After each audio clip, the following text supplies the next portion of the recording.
You're listening to The Real Short Box, a comic book podcast made for geeks by geeks.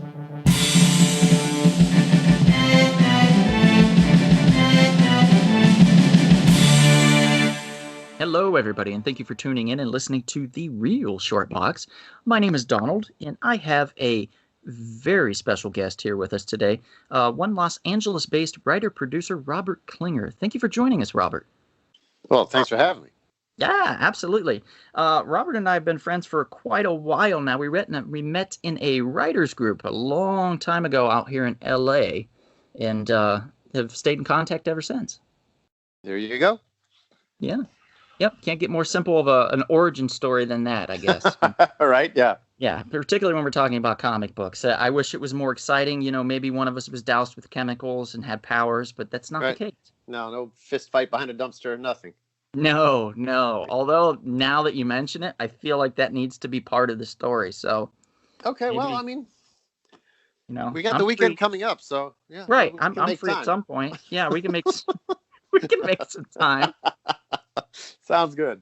Yeah, but can we do something like we slap each other with Subway sandwiches or something behind the dumpster? Sure. I think that sounds a little more weird, and that's what people go for nowadays, you know? Oddly, I've actually had a baguette sword fight near a dumpster. You know, knowing you, that doesn't surprise me. So we're here today actually to discuss, we're going to do a little spotlight on one Scarlett Johansson, a.k.a. the Black Widow. And we're going to start out talking a little bit about Scarlett Johansson's kind of her past. And, when a mom and a dad really love each other and they get together and they become intimate, they can form a baby. And that baby was Scarlett Johansson. Oh, I thought you were going to do an Oscar speech. No. Okay. No. I'm way too far away from ever winning an Oscar. You've probably seen my web series, so yeah, it's not anywhere near that. All right. Yeah. Early life. So basically, is there anything you want to mention about Scarlett in particular when we're talking about her early in her career or early in her life in general? No, I love her work. I mean, she's first of all, obviously, she's very attractive to look at. Yeah, but she's a pretty woman. There's a lot of attractive to look at, but kind of it ends there. But she's also so damn likable in almost everything she does. Yeah, she has this very a sweetness to her that just comes across very honest and innocent, you know? Yeah, it's sweet and it's fun and it's immensely and eminently likable. Mm-hmm. She was born in the 80s. She was a child of the mid-80s, so she got to see some of the 80s and definitely 90s. She was born in New York, in Manhattan. Her father was Karsten Olaf Johansson. He was an architect, originally from Copenhagen, and that's in Denmark. Her grandfather, Ejner Johansson, was an art historian, screenwriter, and film director whose own father was Swedish. So an interesting mix on that side, let alone her mother's side. Her mother, named Melanie Sloan, was a New Yorker who had worked as a producer. And she's from Jewish descent, and her family lived in Poland and in Russia. So, she has a lot of different things going on there. So she's got this Jewish descent and Polish, Swedish, Denmark, Copenhagenish, all this stuff kind of mixed in there to make somebody that's just very kind-hearted and very, very nice. She seems like the girl next door type of person, which is super cool for someone. It always is good when you don't come across as arrogant, and I don't think she ever has. I haven't seen it. Mm-mm. Yeah, and also it's interesting that she's able to maintain that, because a lot of people have a sense of, New Yorkers, the big, bad, gritty city, whatever, blah, blah, blah, blah, blah. And I lived there for 10 years, and I've always met the nicest people living in New York, and it's like she just kind of personifies that without being... It's not like she's not overly cosmopolitan. She's not snooty. She's just, like you said, that girl next door, Right. I actually had a very odd experience. My first time in New York was in 2003. It was me and my best friend at the time. We went there to visit to see if we were going to move there. And we were in Manhattan in 2003. And anybody that knows their history, Manhattan in 2003, they had that great blackout that occurred. Ooh. And that was when I was in the city. And I was on a city bus. And it was better than a subway. Right. Suddenly the city of kindness, or what I thought was the city of kindness, became the city of every man for himself. Run. It's another terrorist attack. Wow. Scenario. So that's right, because that was fresh off of. It was only a couple of years after. Yeah. The towers. Only a couple of years, and no one had any information because all the power was out, and it was around the time cell phones were pretty prevalent at that moment. Very popular. So like towers were down, you couldn't get reception a lot of places, and it just got kind of bad for us. Like we were sleeping in the airport, running out of money, and it was a scenario where I was like, you know what, I'm not coming back. And so then we decided to move to LA instead. Wow. Okay. Yeah, that was the deciding factor. But in 2015, I believe it was, a friend of mine that you also know, Christopher Turner, who was also in that writers group of ours. Okay, He lived in New York, so I went to visit him and decided to give the city another shot. And I'm so glad I did, because I did find it much more warmer and more inviting, and very much not what I remember it when the shit hit the fan in 2003. So yeah, people are nicer when they don't think that they're under attack. Yeah, that's usually the case, I find. Well, I too am glad you went back too, so that you don't have that taste in your mouth forever. I know, right? Yeah. So Scarlett Johansson's early career, she worked in a film called North in '94. She played John Ritter's daughter in that film. When she was a younger person, like a younger girl. When she was a younger girl, she would practice acting and staring in a mirror until she made herself cry. She wanted to be the next Judy Garland, so to speak. That's wild. She always told people. A lot of people just do that later in life. Yeah, normally people move out to LA, and then their dreams are shattered, and then they spend time looking in the mirror so they can just cry. Yeah. It's usually the way that works, but she just did it the other way around, and good for her. There you go. Yeah, absolutely. She got it in the right order, looks like. Yeah, so she's been in a lot of films. Like, she appeared in a minor role in Fall and Home Alone 3, of all things. She was also, she got very good attention for her a 1998 film, The Horse Whisperer, which was a Robert Redford directed film.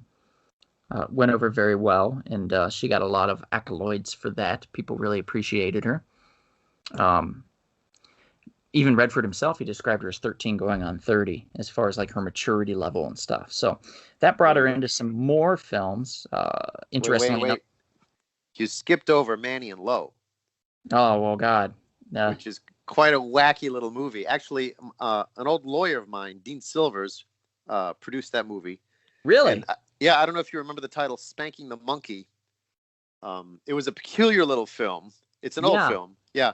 But anyway, that was his first film, and Manny and Lowe was one of the later ones. So it's quirky, but she is terrific, and she's like a little kid. She's like a.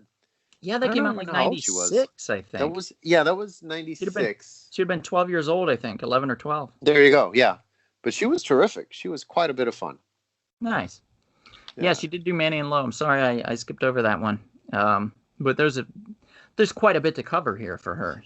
Indeed. A lot in her small time on this earth. Yep. She was in My Brother the Pig in 1999. 2001, she was in The Man Who Wasn't There, which was a Coen Brothers film. So she's like upping her game. Yeah, very much so. Yeah. She was in Ghost World in 2001. I think that was kind of a breakthrough role for her. That was an adaptation of Daniel Clow's graphic novel of the same name, Ghost World. So that was based off of a comic book. Her first, I think that I'm aware of, her first time acting in a comic book film, which is funny because now that's what she's primarily known for. Yeah, totally. I think that was it. Yeah. Yeah. She worked with Chris Evans for a film what was the name of it? It was I think The Perfect Score. That came out in 2004. And that was about kids trying to get into college and thought that they could basically steal the SAT questions in order to increase their odds. That's right. Yeah. Yeah. Last time I remember watching that was 2 years ago at a hotel in Cleveland, Ohio. Right where I was getting my hot tub ready because it was relaxation time, and I was just in the city for that morning. Okay. And I had my breakfast, and then I turned on the TV, and it was this film, The Perfect Score, and I was like, yeah, why not? It still carries over. It's not a bad little film. There you go. And right around there was also Lost in Translation. Yeah. Lost in Translation as well. Somehow I couldn't get past Bill Murray. Bill Murray is great in that film. It's subtle Bill Murray. It's not like wackadoo, like crazy Bill Murray. Okay, well, I have to give it another shot then, because I'm thinking, Stripes, Ghostbusters, Tootsie, and it just seemed like, all right, well, I'll give it another shot. Yeah, I think you should, because it's actually a pretty quiet, nice little film for him, not one that you would expect him to do. All right. But she did a lot. She was David Arquette. She was with him in Eight-Legged Freaks, if you remember that one, in 2002. Absolutely. Spiders exposed to toxic waste that grow to freakishly large sizes and begin killing and harvesting people. Fun little movie. If they would have made it for cheap, they would have made their money back. Yeah, that's true. Yeah, 100% correct. And that we would have seen way more sequels, Yes, exactly. Yeah, she did the Lost in Translation. Then she was in a drama, The Girl with a Pearl Earring, not to be confused with The Girl with a Pearl Necklace, which is not the film you want to Google when you're trying to find this film. No, it's certainly not at work. No, it's definitely not safe for work, let me tell you. She started doing Woody Allen films at that point too. Yeah. And that was an interesting time in her career also. Woody Allen and his too. Yeah. He's had a very, very interesting career over the years, and one I'm not going to get into right now, but it's a whole other podcast. That also could relate maybe to the girl with the pearl necklace as well. I'll leave that alone. Yeah. Maybe it's best we just let that sleeping dog lie. Yeah. She was in the drama A Love Song for Bobby Long, which was co-starring John Travolta. John Travolta came to ArcLight, where I worked at the time, to premiere this film. Oh, wow. And let me tell you, there's not another nicer guy, like, when you meet him than John Travolta. Like, all the people that were surrounding him wanted him to leave. Let's go. John, we have another appointment, blah, blah, blah. And he was like, no. He's like, we still have some fans here that want to talk and get autographs and stuff and pictures. Oh, that's great. So, to his credit, he stayed there for everybody until everybody was seen and heard. And, he got pictures with them and signed things and stuff. And then he left, very humble, very nice guy. Nice. Very nice. She started doing some other things. She was in the live action comedy, the SpongeBob SquarePants movie. She voiced Princess Mindy, the daughter of King Neptune. Okay. And she agreed to it because of her love of cartoons and the Ren and Stimpy show. Ah, that's brilliant. Yeah. I think so too. With the Woody Allen stuff, she was in Match Point, if I recall. Absolutely, was one of them. She was.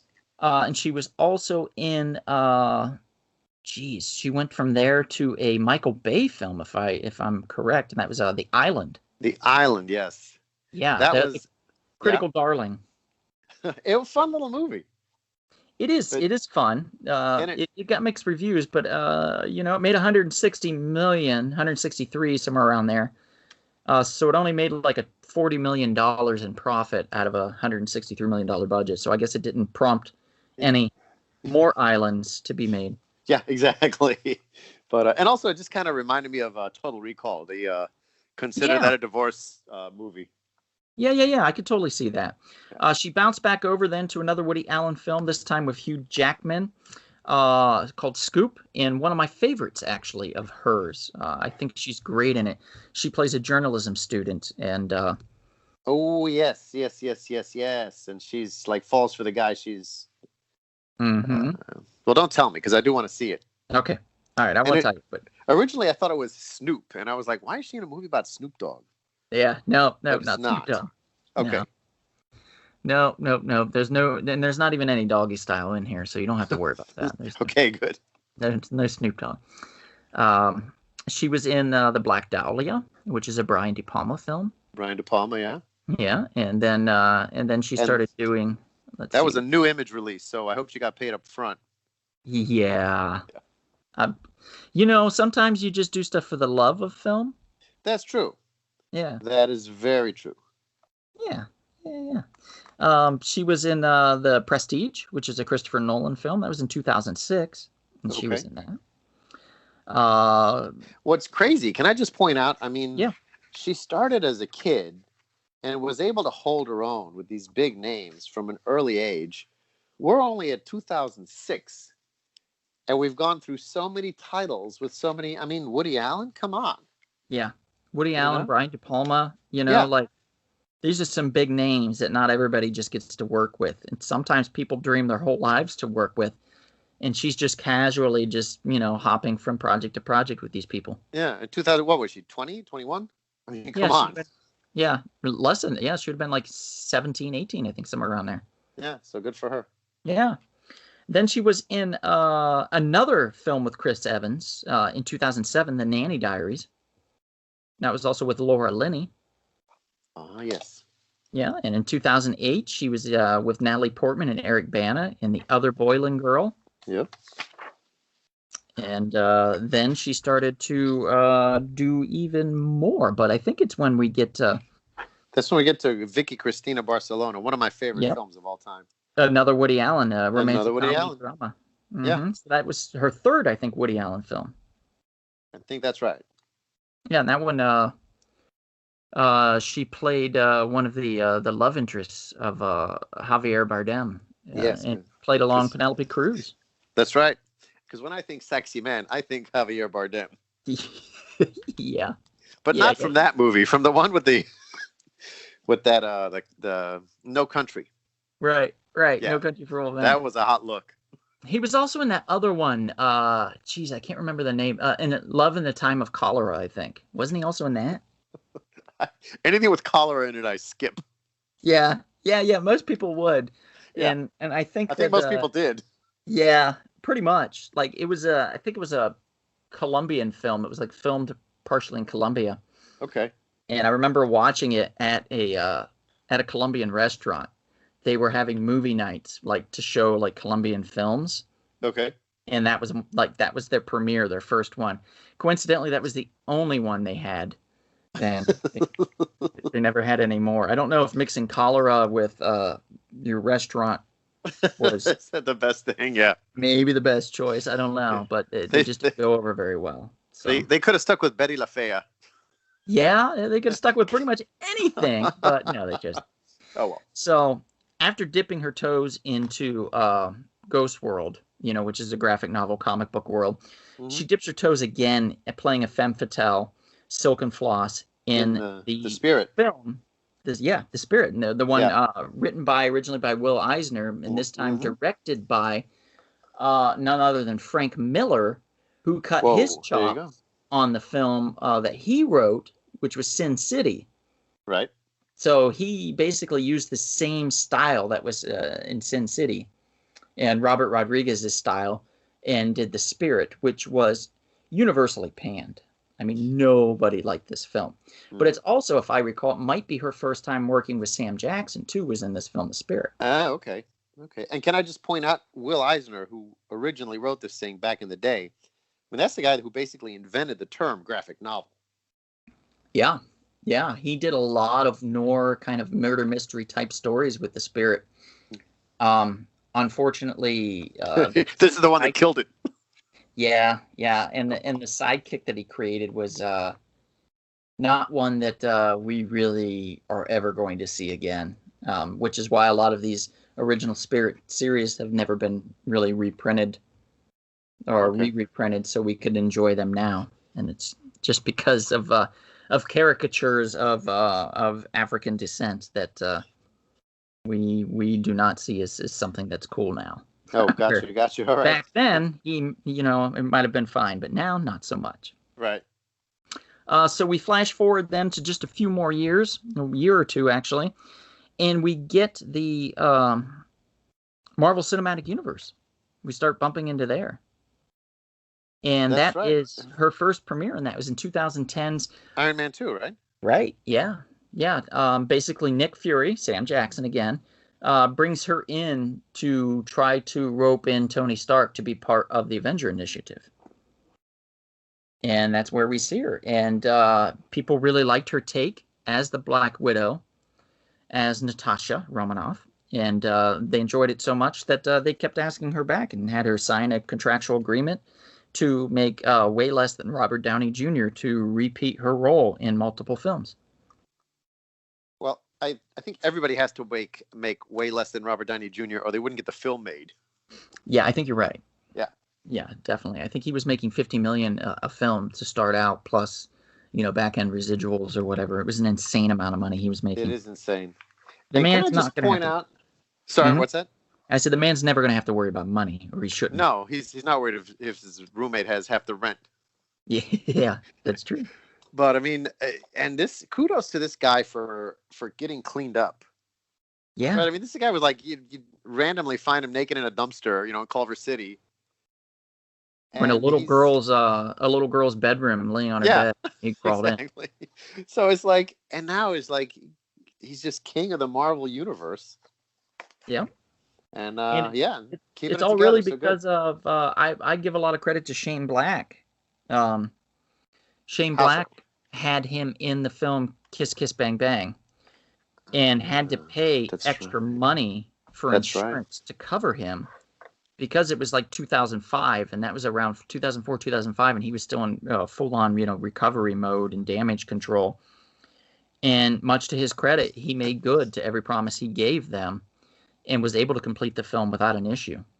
I'd forgotten about that. Yeah. Right. And he worked with Val Kilmer, and he didn't hit the bottle or smoke some crack or something. So that's really good on his part. Yeah. To be able to do that. So Shane Black took a chance on him, and then eventually it paid, it went full circle, and it paid it forward to him when Robert Downey Jr., they needed a director/writer for Iron Man 3. And Robert Downey Jr. recommended then Shane Black for that role. And then Shane Black came in and wrote and directed that film. There you go. Yeah, so it was very cool how they looked out for each other that way. You can always appreciate that. And again, kudos to Downey for being able to do that and recover. It shows the strength of a person's character, their merit of the man, so to speak. It sure does. So then, the Iron Man 2 led to the Avengers, which led to millions and millions and millions of dollars, which led to more roles. We saw her in Thor 3. We saw her in Avengers 2. We saw her in Avengers Infinity Gauntlet. We saw her in Avengers Endgame. We've just seen her in so many Avengers films. We saw her Winter Soldier. Yeah, we saw her in Winter Soldier. We saw her in the Spike Jonze film Her, where she played a wonderful voice just of the character of the basically like the AI character in that, and how she basically woos Joaquin Phoenix. Yeah, which is fascinating to me because why would you have her in your movie and then not show her in every frame you can? Yeah, that's true. But, I think part of it was because somebody had dropped out before. Samantha Morton, I think, dropped out of the role. Oh, is that right? Okay. Yeah, so they needed a real sultry but really calming voice. And when you think of that, you do think of Scarlett Johansson. She has that smoky, calming, sultry, voice to her. So it really was a perfect fit. So I'm glad they did it. Worked out for everybody, except for the first actress. Yeah, that's true. And that happens a lot in Hollywood. It is what it is. Yep. Someday I'll be replacing Al Pacino for some of these roles he keeps getting, damn it. Never say never. Right. Yeah. 40 years is his junior, but that's whatever. I can still do it. It's fine. Well, if they do like The Irishman, sorry, we're getting way off track, and this has nothing to do with Scarlett Johansson. I'm not going to talk about The Irishman. I've never even seen The Irishman. I don't know if I want to. It's way too long. It's a long-ass movie. Yeah, I started to watch Scarface the other night.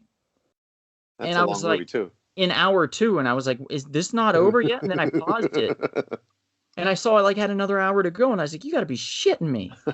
Yeah. What is this story telling that it hasn't already told? So, and I know I'm going to catch hell for that because there's a lot of fans of Scarface out there, but I shut it off after a bit. I was like, I'm going to have to come back to this. It's a fun movie, and I grew up in Miami, so I know what a Cuban accent is supposed to sound like. And yeah. There's a comical element to Scarface for me. Yeah, I mean, him saying, cockroach, cockroach. I was like, are you shitting me? Okay, sure. But yeah, it was a fun movie for what it was, and I think it was. I mean, obviously, it was it hit the zeitgeist at the time. Mm-hmm. But yeah, it's a long ass movie. Yeah, I think if we're going to talk about we're talking about films like that are very powerful and very long. I think Captain America and the Winter Soldier was a very long but very powerful film in a lot of ways. I think it's probably Marvel's best film that they've done. And I think that because of the conspiracy that lied within, and that it was more of a spy thriller than it was a superhero film. And I really liked that. Yeah, that was a fun element, definitely. Yeah, just the aspect that S.H.I.E.L.D. was corrupt from the inside out, and they who could you trust? And he went on the run, Captain America did, a.k.a. Chris Evans, again, with none other than Scarlett Johansson's character, Black Widow, Natasha Romanoff, because Natasha, of all people, is a master spy and knows all about the kind of trouble you can get in and how to get yourself out of and how to disappear. So she was the perfect character for this. And she really sold me more than any of her other roles, or acting as Natasha. This is the film that sold me on her and her capabilities. She was good. My only thing is they just talk too fast. Oh, yeah. Well, they got to get through it really quickly. There's a lot of detail in that film. Yeah, there is. Yeah, so you get the Micro Machines guy to do the talking. Yeah, exactly. Which, by the way, I've kind of been talking a lot about it lately, but not on here. But I think they ought to bring Micro Machines back, and I think it's something that should happen. Yeah, I wonder. I don't know. You have kids. Do you think they just pop them in their mouth? I hope not.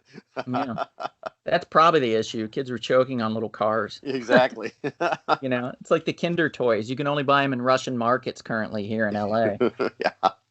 Otherwise, your child will swallow the toy whole. And it's the swallowing is not the problem. It's waiting for it to come back out. That's true. Yeah. That can wreak havoc on the digestive tract for sure. Indeed. Yeah. Which again has nothing to do with Scarlett Johansson. Well, everybody poops, right? I mean, I suppose that's true. I'm sure she does. I'm sure she does not look attractive doing it either. There's probably a bunch of grunts and faces and stuff. I don't know. She's a vegetarian, so I think it comes out smooth. Oh, you know what? Yeah, you could be right. Yeah. Plus, it looks like she hydrates. She's got really nice skin, so. I would think. Yeah, that's just. I mean, who doesn't hydrate these days? Come on, people. Yeah, exactly. So let's talk a little bit about the Black Widow. Black Widow's first appearance as a reoccurring non-costumed Russian spy character was in Iron Man, beginning in Tales of Suspense number 52, all the way back in April of 1964 when that issue came out. So can I just point out, at 56 years old, she still looks amazing. Yeah. Yes, she does. Yep. So in let's see, in the Avengers, I think it was 28, 29, somewhere around there. I think in 66 and 29, the Widow becomes a reoccurring ally of the Avengers team before she eventually becomes the 6th member many years later. She got an update on her costume in the 70s in an Amazing Spider-Man comic book. Reintroduced her with red hair instead of her former short black hair. That's right. Skin-tight black costume, which we all know and love. And Absolutely. Wristbands, which fired spider threads, which we don't see spider threads anymore. but also really cool because she uses that was really like cool. with tranks and shit. I think now. So I wonder, did they get a cease and desist from Sony for the? No. No, they had to make an agreement actually, which is why, like, for example, even with Fox, like when they introduced the Scarlet Witch and Quicksilver, they had already introduced Quicksilver in the Fox X-Men universe. So part of the deal was that they couldn't say that they were Magneto's children, and they couldn't say that they were mutants. So that's why we had such a weird introduction to some of these characters in the Marvel universe and Marvel Cinematic Universe, is because they just couldn't do certain things because other companies, like other studios, had the rights, which they had leased out for however long amount of time. That's so wild. Yeah, I think the smartest company out of all of them to do anything with it would be Sony, actually, because they know that Marvel wants Spider-Man so bad. They're like frothing at the mouth. And they're like, no, but we'll make a deal with you. You know, we get like 80% of the profit or whatever. I think it was actually way less, but still, they just sit back and don't have to do much. And you know, Marvel takes the brunt of the load there and does most of the work, and then they reap the benefits, which is great. Yeah, they make it back though. Yeah. Marvel's doing all right. Yeah, I think that's a company that's going to survive. They're going to be just fine. Yeah. So the Black Widow's known for her libido. She's slept with a lot of superheroes over the years in comic books. Nothing wrong with that. Hawkeye, Daredevil. I'm sure Tony Stark at some point. Everybody slept with him. Yes. Probably Spider-Man. I mean, there's just like, it's really hard not to come across a character that Black Widow hasn't tried to, I don't want to say penetrate. That's such a poor choice of words. But to sway with her sexy wiles, like her winks and shoulder shrug. I don't know. I got nothing. Like, it's just attractive. Why wouldn't you want to sleep with her? I get it. Yeah. So now we get this film that's been made. Now, unfortunately, because of the pandemic, it kind of took a shit on the premiere, which I think was supposed to be back in last November or something. I believe is when it was supposed to come out. And then it did not. And then it was supposed to come out in again, they changed the date. I think it was supposed to come out in the summer, and then they changed it to November, and then they had to change the date again, and then they pushed it back again. So this time it's coming out for sure. Not in May this time. It's coming out in July, and it's coming to Disney Plus, I believe, and into theaters. Yes, same time. I'm excited because it might be actually able to see it in theaters come July, which would be great. Yeah. It'll be and super excited about that. So hopefully that works out, and we're all able to go to the movies and watch that, or at least enjoy it on Disney Plus. This one's got it's got Rachel Weisz in there, which I believe plays her sister in the role for the film. It's going to have one of the main villains be the Taskmaster. Now, I don't know if you know much about the Taskmaster. I don't actually. All right, so a little bit of tidbit about the Taskmaster is he is a character that was created in the 70s, and he appeared on a cover saying, anything you can do, I can do better.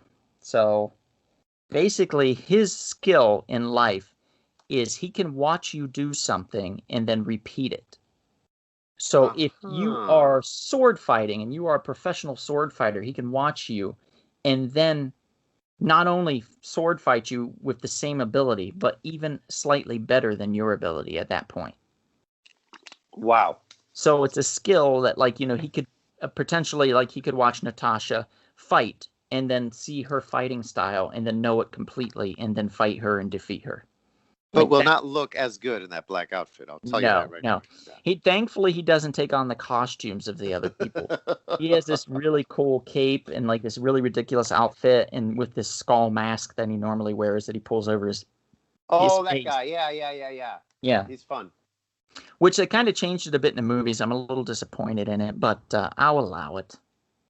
They're also premiering Red Guardian, who is a character from Mother Russia, who is played by I think it's David Harbour, who was played in Stranger Things. He was the sheriff in that series. It still is, I believe. He was in Hellboy also. Yes, he was in the revamped Hellboy for Lionsgate, which did not do well, but was interesting, I will say. Yeah. Yeah, I didn't hate it, didn't love it, but I appreciated their use of practical effects and makeup and things like that they did with the characters. Yeah. Very cool, very well done. So he plays this Russian character that is kind of almost a dad to her. And the story, we don't know the full story yet. Obviously, the movie hasn't come out. But I'm very excited to see it. I'm sure you're excited to see it. And anybody else that likes Scarlett should be excited to see it. Yeah, it definitely looks like a fun ride. Yeah, I think so. And, I think that we've got a few more Marvel films headed our way with her. Probably prequels, although I'm not sure because they did in, spoiler alert, in Avengers Infinity War, they did, if I recall, it was either Infinity War or Endgame. I think it was Infinity War. They killed her character off. And so what we're getting now in Black Widow is basically a prequel, kind of what happened earlier, a little bit earlier in her career. So we'll see if they change that and bring her back. Probably some type of contractual agreement she would have to make. I think it's a good idea, particularly because I like her as the character, and also because, I mean, she's got a great career. She's done a lot of films. This is where she's making her money. You know what I mean? This is like, yeah, definitely. She could keep doing these until she's rich and fat, so to speak, and then she can just do whatever projects that she wants after that. Kind of what Robert Downey Jr. is doing now. Yeah, I mean, producing a lot of content. Yeah, exactly. Yeah, so schedule allowing, obviously. Right. But also, I mean, just because it's a prequel doesn't mean they can't keep in that prequel time frame, in that window, and do more, tell more of that story that happened during that time period. Precisely. Yeah, we can always go back to the well, so to speak. Yeah. Yeah. Anything else you want to add about Scarlett? No. I mean, she's fun to watch, and I can't wait for this movie. Yeah, me neither. Well, again, we're going to go ahead and wrap this up. So thank you for joining me, Robert. I really appreciate it. Thanks for having me. Of course. Yeah, good to do something together again. Yeah, absolutely. This was great. It's great to reconnect. I've actually been loving these little short interview segments like this, where we talk about things and stuff, because I have been able to reconnect with a lot of people that I haven't spoken to or seen in quite some time. Not just because of the pandemic, but because life gets in the way, let's be honest. Yes, indeed it does. So as far as anything that you've got coming down the pike that you'd like to discuss or talk about? No, nothing I should really talk about. Yeah. You've signed all these NDAs. I get it. I totally get it. I won't pry then. But I do want to mention quickly that we do a live podcast every Monday. It's on YouTube Live, under the Rumble Spring Productions page. We have a lot of fun with it. We do a lot of fan participation. We do some giveaways and things like that. So we have a really good time. It's like a little clubhouse. So always feel free to join us on there. Anybody listening, we really appreciate it. We also do our audio podcast like the one you're listening to right now. We have that available on Apple Podcasts, Spotify, iHeartRadio, TuneIn, Spreaker, and a host of other podcast platforms. If you can't find us on one, let us know, and we'll get on that platform immediately. But with that being said, thanks again for joining us, Robert. We very much appreciate it. Thanks for having me. And if we're not out and about anytime soon, perhaps we will see you at the beautifully wonderful, magical comic book shop. This has been The Real Short Box. We'll see you at the comic shop. Thanks for listening.